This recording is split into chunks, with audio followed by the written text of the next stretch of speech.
Hi అండి, నమస్తే. Welcome back to tasty spoon. ఈరోజు మన రెసిపీ మటన్ కర్రీ. ఈ మటన్ కర్రీని బిగినర్స్ అయినా సరే, లేదంటే బ్యాచిలర్స్ అయినా సరే, అన్నీ మనకి అందుబాటులో ఉండే ఇంగ్రీడియంట్స్తోనే చాలా రుచిగా, అలాగే సింపుల్గా కుక్కర్లో ఎలా ప్రిపేర్ చేసుకోవాలో వీడియోలో చూపిస్తాను. వీడియోని చివరి వరకు స్కిప్ చేయకుండా చూడండి. దీనికోసం ముందుగా శుభ్రం చేసుకున్న అర కేజీ మటన్ని తీసుకొని ఇందులోకి కొద్దిగా పసుపు, అలాగే 1 స్పూన్ రాక్ సాల్ట్ వేసుకోవాలి. 2 టేబుల్ స్పూన్ల పెరుగు కూడా వేసుకొని 1 స్పూన్ అల్లం వెల్లుల్లి పేస్ట్ వేసుకోవాలి. దీన్నంతటినీ బాగా ముక్కలకి పట్టేలాగా కలుపుకోవాలి. ఇలా కలుపుకున్న మటన్ని అరగంట సేపు మ్యారినేట్ చేసి పక్కన పెట్టుకోవాలి. దీనికి మూత పెట్టి ఒక అరగంట సేపు పక్కన పెడదాం. తర్వాత స్టవ్ మీద కుక్కర్ పెట్టుకొని 2 టేబుల్ స్పూన్ల ఆయిల్ వేసుకోవాలి. ఇందులోకి చెక్క, 2 లవంగాలు, 2 యాలకులు, కొద్దిగా జీలకర్ర, ఒక బిర్యానీ ఆకు వేసుకున్న తర్వాత 2 మీడియం సైజు ఉల్లిపాయల్ని బాగా సన్నగా కట్ చేసి వేసి మీడియం ఫ్లేమ్ మీద బంగారు రంగు వచ్చే వరకు ఫ్రై చేసుకోవాలి. ఉల్లిపాయలు చక్కగా ఫ్రై అయితేనే కర్రీకి మంచి రుచి వస్తుంది. ఫ్రై చేసుకున్న ఉల్లిపాయల్లోకి 1/2 స్పూన్ అల్లం వెల్లుల్లి పేస్టు, ఒక చిన్న టమాటాని చిన్న ముక్కలుగా కట్ చేసి వేసుకోవాలి. అలాగే 3 పచ్చిమిర్చి, 2 రెమ్మల కరివేపాకు కూడా వేసుకొని అల్లం వెల్లుల్లి పేస్టు పచ్చి వాసన పోయే వరకు ఫ్రై చేసుకోవాలి. ఈలోగా టమాటా కూడా చక్కగా సాఫ్ట్గా మగ్గిపోతుంది. ఇలా ఉల్లిపాయల్లో నుంచి ఆయిల్ సపరేట్ అవుతుంది.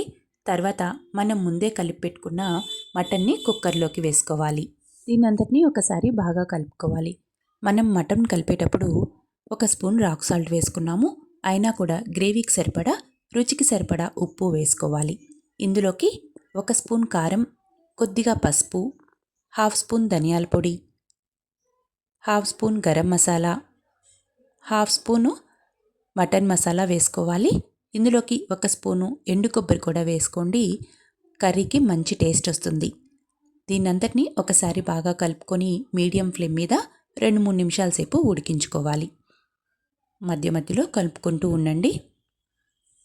ఇలా ఉడికించుకుంటున్న మటన్లోకి ఒక 100 ml వరకు వాటర్ యాడ్ చేసి మరొకసారి కలుపుకోవాలి.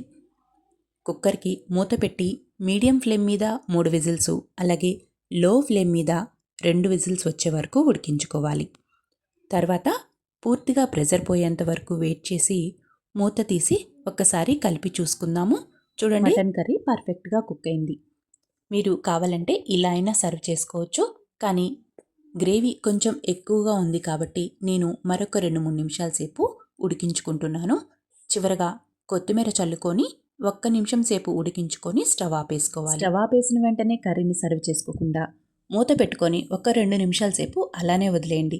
మటన్ ముక్క ఇంకా చక్కగా సాఫ్ట్గా మగ్గిపోతుంది. చూడండి, కర్రీ ఎంత చక్కగా గ్రేవీతోటి చాలా బాగుంది, చాలా రుచిగా కూడా ఉంది. నేను ఒక ముక్కని మధ్యలోకి కట్ చేసి చూపిస్తాను. చూడండి, పర్ఫెక్ట్గా మటన్ కూడా కుక్ అయిపోయింది. మీరు కూడా ఒకసారి ట్రై చేసి ఎలా వచ్చిందో కామెంట్ చేయండి. మీకు ఈ రెసిపీ నచ్చినట్టయితే లైక్ చేయండి. మీ ఫ్యామిలీ, ఫ్రెండ్స్ అండ్ రిలేటివ్స్కి వీడియోని షేర్ చేయండి. ఇలాంటి టేస్టీ అండ్ సింపుల్ రెసిపీస్ కోసం నా ఛానల్ని తప్పకుండా సబ్స్క్రైబ్ చేసుకోండి. Thank you for watching video.